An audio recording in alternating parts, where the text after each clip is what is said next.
Olá, muito bom dia para você. Seja bem-vindo ao Record News Rural de hoje. Os preços da soja subiram, reflexo do aumento das alíquotas de exportação na Argentina. Julho começou com os preços da soja em alta, tanto no mercado interno quanto externo.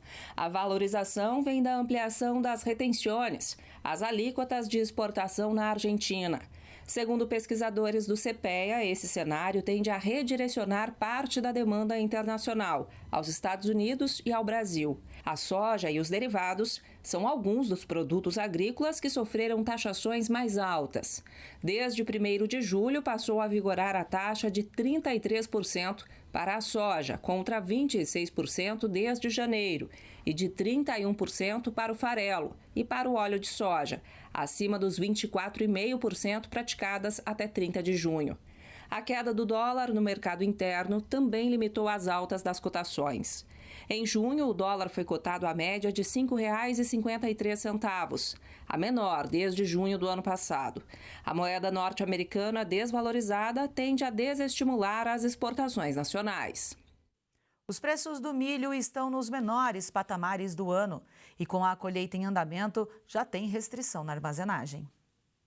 Dados do CPEA apontam que neste começo de mês, na maior parte das regiões acompanhadas, os preços do milho estão registrando os menores valores desde o início de 2025. Com a maior oferta do cereal no spot nacional, os vendedores estão mais flexíveis com as negociações e os compradores estão adquirindo apenas lotes pontuais para consumo imediato. De acordo com o Centro de Pesquisas, a maior oferta interna já é reflexo também das restrições na capacidade de armazenagem, mesmo com a colheita do milho segundo a safra em ritmo mais lento que o verificado nessa época no ano passado. A baixa paridade de exportação também reforça o movimento de queda nos preços. Um dos atrativos que a Expo Agro 2025 promete é a exposição de bovinos, equinos e caprinos. O evento começou no final de semana e as competições desses animais atraem expositores de várias partes do Brasil para a feira no leste de Minas Gerais. As estrelas já chegaram em Governador Valadares. Para estarem preparados para receber os visitantes da edição 2025 da Expo Agro, os tutores ficam ao lado dos animais 24 horas por dia. Esse gado veio de Medina, no Vale do Jequitinhonha, e já está no espaço do evento desde o dia 23 de junho. Os bichos são acompanhados por Vinícius, desde as primeiras horas do dia. Fico o dia inteiro, acordo cedo, trato deles, comida, água, leite para os que mamam. Tem que dar banho neles todo dia, manter eles limpos para poder apresentar na pista. Eu fico por aqui mesmo, aí na hora de dormir eu tenho minha cama aqui pertinho do lado deles. Ao lado de Vinícius, o Romano já é um veterano nas competições, inclusive já até foi premiado. Esse ano ganhou um, ano passado ganhou um também. Ele vem bem nas pistas aí. Esse gado da raça Brahman é natural de Governador Valadares. O proprietário e também médico veterinário explica como escolhe quais animais vão para a exposição. O que a gente leva em consideração? Os animais mais mansos, os animais que não vão assustar com o público. A gente tem que pegar o pilar, né? A nutrição, a sanidade. Então a gente faz exame antes de estar aqui, pega os animais sadios. Os animais aqui estão todos prenha. Então a gente tem que ver a faixa etária, porque pode ter aborto, pode estresse. Então a gente tem que fazer essa seleção bem feita. Os visitantes poderão conferir os animais até o dia 13 de julho na Expo Agro, incluindo o embaixador e a Shakira, que foram campeões na categoria macho e jovem fêmea no ano passado. Desta vez, eles foram preparados para a categoria novilha. Os equinos também são destaque. Alguns deles participaram da competição de morfologia. O Maserati Três Corações foi o campeão da categoria. O dono do animal explica como funciona a preparação para a competição. A preparação do cavalo, ela inicia primeiro com os exames, né, para ver a condição de saúde do animal, para a gente traçar um planejamento de nutrição e mineralização da raça, né, para ele entrar bem preparado e poder entregar tudo que a gente precisa dele na pista. As expectativas dos expositores para a Expo Agro 2025 são altas. As expectativas são as melhores, né? A gente sabe que o comércio não está fácil, mas a gente tem que vir aqui, porque aqui é uma feira que traz gente de vários lugares e a gente tem que mostrar a raça da gente, né? É bonito de ver, né? Olha, você já ouviu falar em pequi em pó? Pois é, pesquisadores da Universidade Federal de Goiás desenvolveram esta novidade. Agora, o fruto que é muito utilizado na culinária goiana vai poder ser consumido o ano todo. Que o goiano gosta de pequi, todo mundo sabe. A gente come de todo jeito, no arroz, no frango, puro. Se deixar, toda semana tem um prato com o fruto. O problema é que o pequi costuma dar só entre os meses de setembro e outubro, aqui em Goiás. Mas é claro que durante esse período, o goiano dá um jeitinho de comer o pequi. Uma ótima opção, por exemplo, é a conserva. Pode ser assim, ó, em lasca.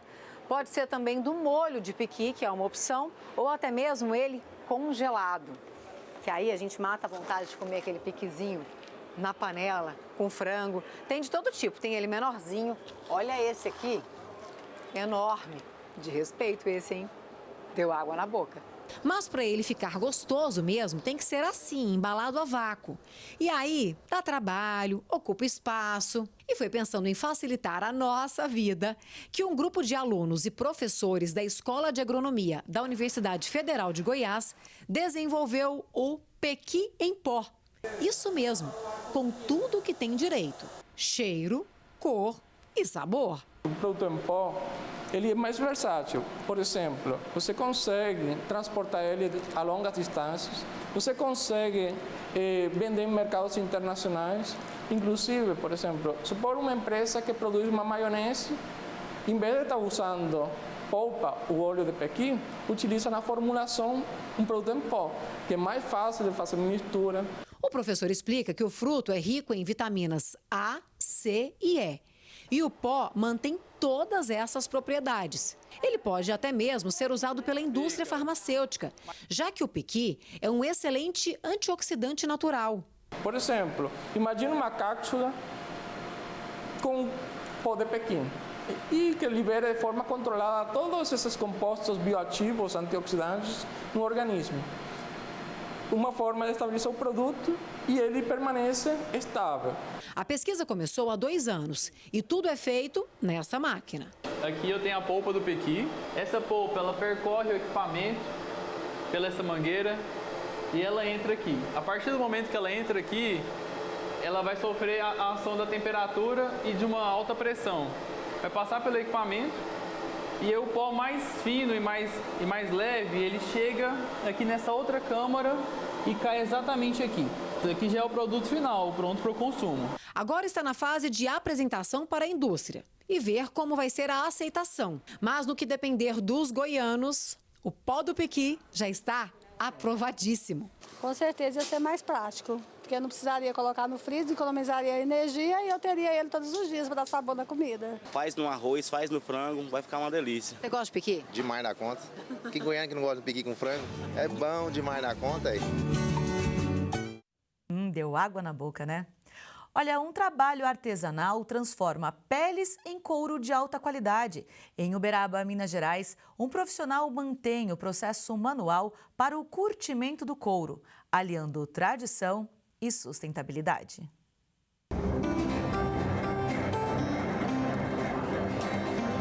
Um couro curtido com calma e paciência.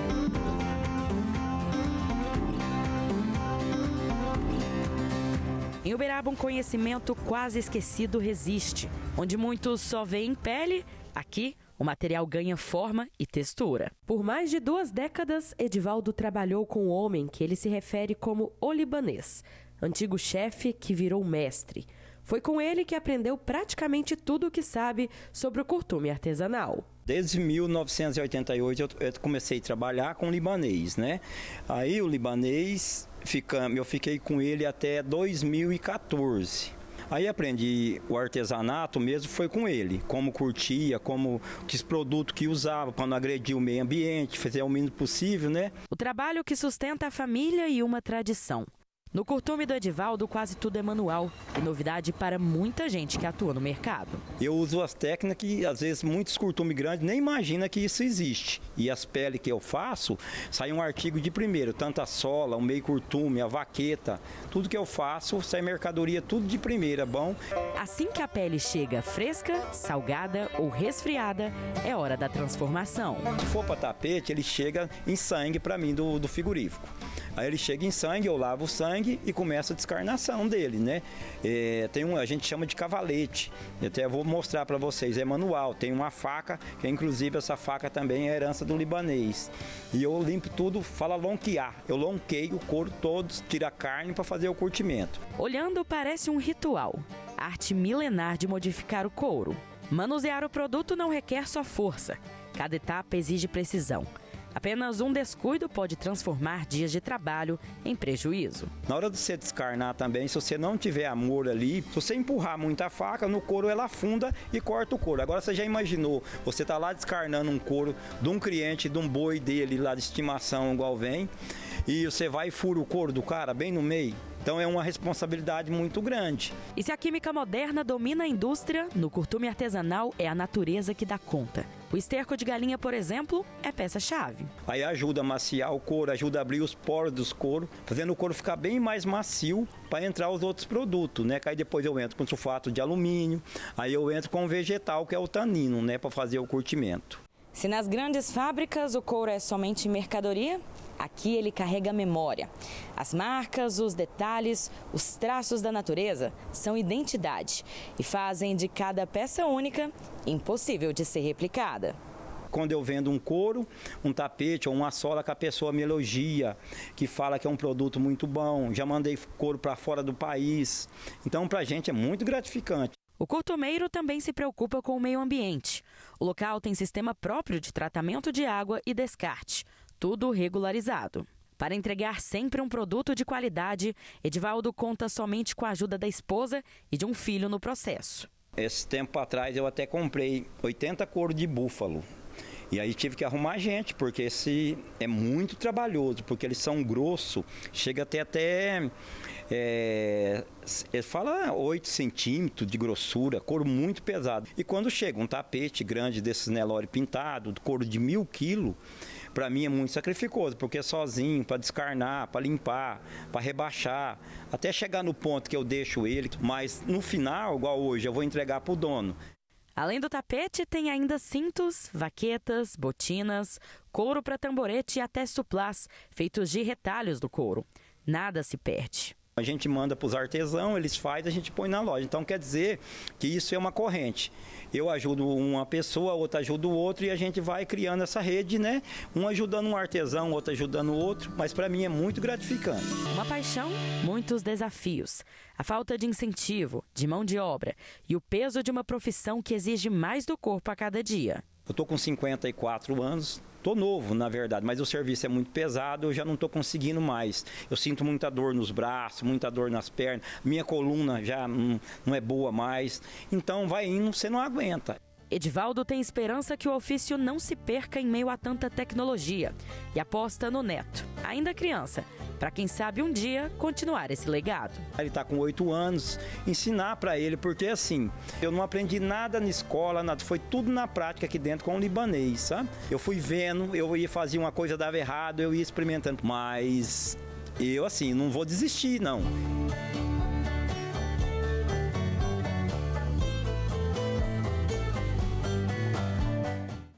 Agroeconomia brasileira, a força que transforma, é o tema do 14º Congresso da Andav, a Associação Nacional dos Distribuidores de Insumos Agrícolas e Veterinários, que será realizado de 5 a 7 de agosto em São Paulo. O evento vai reunir especialistas, autoridades e líderes do setor para debater mercado, crédito, gestão e meio ambiente. E quem chega para conversar com a gente sobre o assunto é o Paulo Tibúrcio, presidente da Andav. Muito bom dia, Paulo, tudo bem? Tudo bem, muito bom dia, ouvintes da Record. Estamos aqui à disposição para falar desse grande evento que já está tudo pronto para chegar no dia 5 e dar um bom pontapé aí para o agro brasileiro. É isso, muito obrigada por estar com a gente aqui na Record News. Eu começo perguntando, vou começar do começo. Eu começo te perguntando quem a Andav representa. A Andav representa hoje cerca de 4.000 distribuidores de insumos agropecuários no Brasil. Perfeito. E aí, essa é a 14ª edição do Congresso. Quem é que pode participar? Como é que funciona esse evento? É um congresso que acontece em São Paulo, no espaço do Transamérica Expo Center. Como você falou, eu repeti aqui, de 5 a 7 de agosto. ele é aberto a todo o público agro, a toda a comunidade que tem interesse pelo setor.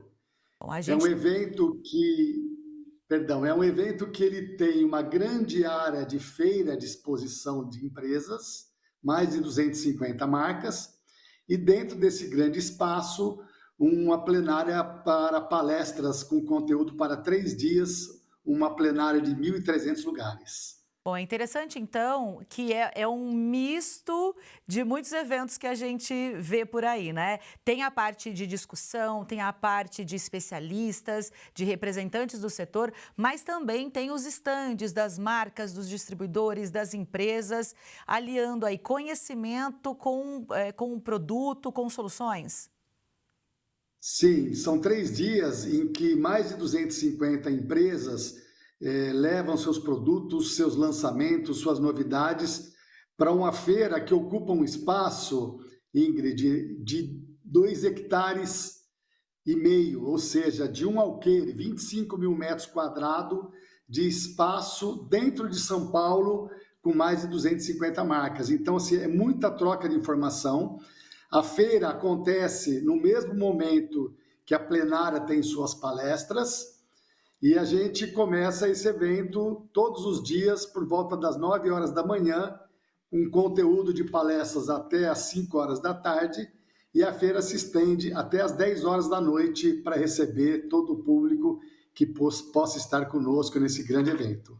Então, dá tempo de ouvir as plenárias, visitar os estandes, e é um espaço também para networking. A gente sempre fala muito desses eventos, né? Além de conhecimento, além de ouvir quem sabe, trocar informações, conhecer os seus pares também é muito importante, né? Que a gente fortalece a cadeia conhecendo quem está junto com a gente, né? Com certeza, nós esperamos aí um público que o ano passado chegou a quase 15 mil pessoas. É o público que a gente espera para poder promover esse grande network em 3 dias de evento. Vamos falar de alguns temas, né, interessantes que serão discutidos. Eu ressaltei alguns aqui, por exemplo, a eficiência da distribuição, a questão da sustentabilidade, da digitalização do campo e também gestão. Ou seja, os desafios e as oportunidades para a distribuição de insumos no Brasil. Um pouco disso tudo deve ser discutido. Com certeza, a gente tenta cobrir nos 3 dias de conteúdo de plenária os principais temas do momento do agro brasileiro. O outro tema, além de falar muito de inovação, tecnologia, a gente vai ter uma aula muito grande sobre a inteligência artificial no agro. É um tema que vem com bastante destaque e um tema que a gente quer trabalhar muito. Durante os 3 dias nós vamos abordar o tema da economia, do crédito, do dinheiro que vem para o agro brasileiro. Esse acho que é o tema mais crítico do momento do agro brasileiro e a gente espera colocar ele com destaque nos 3 dias de conteúdo de plenária. Então, vamos falar também de toda a proposta do Brasil na COP30. Vamos apresentar também, em primeira mão, os dados da 10ª Pesquisa Nacional da Andave, que traz todo o cenário em números do agro brasileiro para esse momento aí de muito trabalho nesses 3 dias. Fala um pouco mais sobre a divulgação dessa pesquisa, né? A 10ª pesquisa que será divulgada, geralmente ela está aí no 3º dia, né? Como encerramento, como parte do fechamento desse evento. O que significa, o que esses números podem mostrar esse ano? A Andave ela tem várias pesquisas durante o ano, mas tem uma que é a grande pesquisa, a pesquisa anual. E estamos na 10ª edição. Nós finalizamos essa pesquisa há cerca de uma semana e estaremos levando em primeira mão os resultados dessa pesquisa para toda a comunidade, para todo o setor agro. Essa pesquisa ela é um raio-x de todo o setor da distribuição de insumos agropecuários no Brasil. Lembrando que os distribuidores representam a distribuição de cerca de 48% de todo o volume de insumo que chega na mão de um produtor brasileiro. Ou seja, essa pesquisa representa um mercado que é quase metade dos insumos que chegam à mão de um produtor brasileiro. E aí essa pesquisa traz os mais diferentes conteúdos. Falamos da participação das mulheres no agro, falamos da questão do financiamento, dos créditos, do recebimento, das inadimplências, falamos das inovações, tecnologias. É uma pesquisa que tem o 360 do setor da distribuição no agro brasileiro. É interessante porque quando a gente faz essa pesquisa, né, ela mostra passado, presente e dá também perspectivas para o futuro. Ela é divulgada anualmente? Ela é divulgada anualmente, ela é startada no Congresso e ela é, como eu falei, o raio-x, ela que faz parte de toda a nossa base de um planejamento estratégico para que a associação possa desempenhar bem a sua função nos próximos meses. Então, assim, essa pesquisa é tudo que a gente precisa para fazer uma boa relação entre o fornecedor, distribuidor e o agricultor. Ela traz esse caminho dos insumos dentro da agricultura brasileira. Então, fornecedor, distribuidor e agricultor. A gente consegue ter uma visão ampla de todo o setor de insumos e dessa distribuição importante que é feita na cadeia. Todos os elos amarrados, né? O senhor falou também de COP30. Hoje, muitos eventos, né, principalmente esse ano, estão discutindo a COP30 aqui no Brasil. Qual que é o... Como que a gente pode destacar a Andav ou então esse setor, né, de distribuição de insumos para esse contexto em que o meio ambiente será discutido aqui no Brasil, já que o país, né, é um grande produtor e principal produtor de grandes commodities dos alimentos que abastecem o mundo? O Ingrid, a gente tem uma análise assim. Se o setor representa cerca de 48% dos insumos que chegam à mão de um produtor brasileiro, leva-se em consideração que nós temos uma responsabilidade de levar inovação, tecnologia, conhecimento para esse percentual, diga-se assim. Ou seja, quase metade dos produtores brasileiros são acessados de uma certa maneira pela distribuição. Então, a gente tem a responsabilidade de falar também do tema COP30, porque é um tema que acontece no Brasil e a gente trabalha muito sobre as expectativas do que deve acontecer na COP30. É um painel que vai acontecer, moderado pela nossa amiga Samantha Pineda, uma advogada que trabalha muito pelas causas ambientais. É um painel que vai contar com o Senado brasileiro, com a Frente Parlamentar da Agricultura, vamos contar com a nossa presidente da Embrapa, a Silvia Mazuá, e com a BAG fazendo um amplo debate do que nós podemos esperar e o que nós podemos levar como mensagem na COP30, que é uma pauta muito importante para o Brasil e para o mundo. E que nós, brasileiros, como um grande produtor agropecuário, a gente tem uma responsabilidade de pautar de maneira correta a importância do nosso setor diante das exigências ambientais que o mundo trabalha e cobra hoje. Perfeito. O senhor deu alguns nomes aí muito importantes e interessantes que participarão desse congresso, que estarão aí ativamente, né, fazendo as suas exposições, suas explanações. É gente de peso para discutir o setor, para passar realmente a informação mais importante, mais confiável, mais relevante, que será aí serão diretrizes para o próximo ano. Sim, com certeza. A gente tem uma pauta de 3 dias. O nosso site, depois, se puder deixar esse site aqui, seria interessante as pessoas consultarem, que trazem pessoas e conteúdos fantásticos. Então, assim, o que tem de melhor no agro brasileiro, pode ter certeza que a gente procurou para inserir nessa agenda, para que o conteúdo seja bastante atrativo e que a gente possa ter nesse evento uma contribuição de conhecimento para a gente continuar dando suporte ao crescimento do agro brasileiro. Eu reforço, nós estamos falando aqui bastante dos 3 dias de plenária, porém, os 3 dias também da feira que acontece junto com a plenária são de extrema importância, porque tem muito conteúdo também que se agrega na apresentação das empresas que vão estar conosco na parte da feira. Até porque muitas empresas esperam esse momento também para fazer os seus anúncios, seus lançamentos, levar suas novidades e estarão com os maiores e melhores especialistas neste momento para atender todo mundo que estiver no Congresso. Sim, é uma época, início de agosto, é uma época que nós estamos antecedendo a grande safra de verão brasileira, né? Então, gera-se uma grande expectativa e o Congresso, nessa 14ª edição, ele se tornou exatamente isso. É aquele encontro onde todo mundo agora junta forças, junta conhecimento para encarar mais uma grande safra de verão que logo em algumas semanas começa a ser plantada após o Congresso. É interessante a gente destacar também um assunto muito importante, que é isso que a gente tem falado aqui, né? Que é o papel do Brasil como protagonista da segurança alimentar mundial. Então, o que se discute aqui não é só a safra brasileira, né? Também são diretrizes para alimentar o mundo como um todo. Sim, nós alimentamos mais de 1 bilhão de pessoas, entre brasileiros e pessoas do mundo todo, e essa é uma grande responsabilidade. A Andav, nas pautas que ela trabalha, ela busca muito o uso correto dos insumos de uma maneira geral.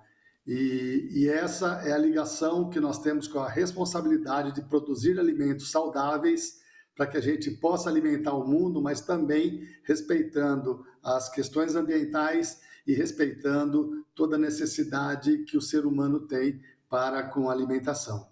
Bom, inovação e desenvolvimento de soluções que tornam o agro mais eficiente, sustentável e em sintonia com os desafios do mundo atual. Isso o Congresso da Andav deve trazer com maestria.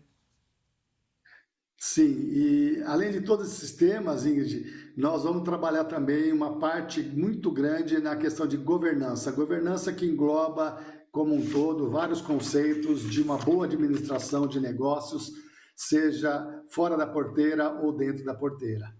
Assuntos que todo mundo precisa acompanhar, todo mundo precisa saber. Vou pedir para o senhor reforçar, então, o local, a data e os horários que acontecerão o Congresso da Andav, por favor.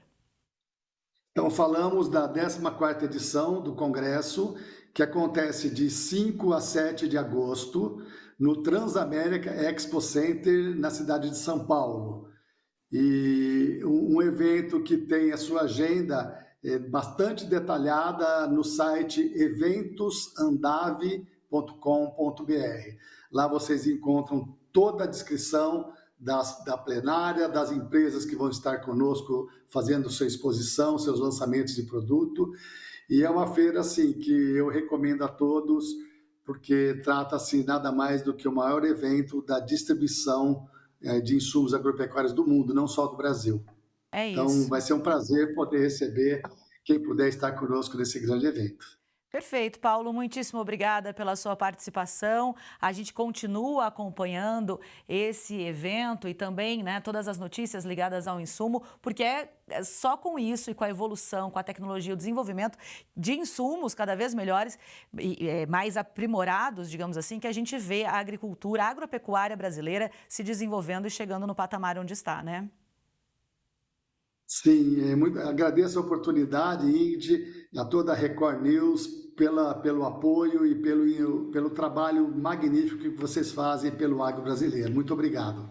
Muitíssimo obrigada. Até uma próxima. Um ótimo dia. Até uma próxima. Tchau, tchau. É isso, e assim a gente encerra essa edição do Record News Rural. Muitíssimo obrigada pela sua companhia. Você também tem um ótimo dia e até a próxima.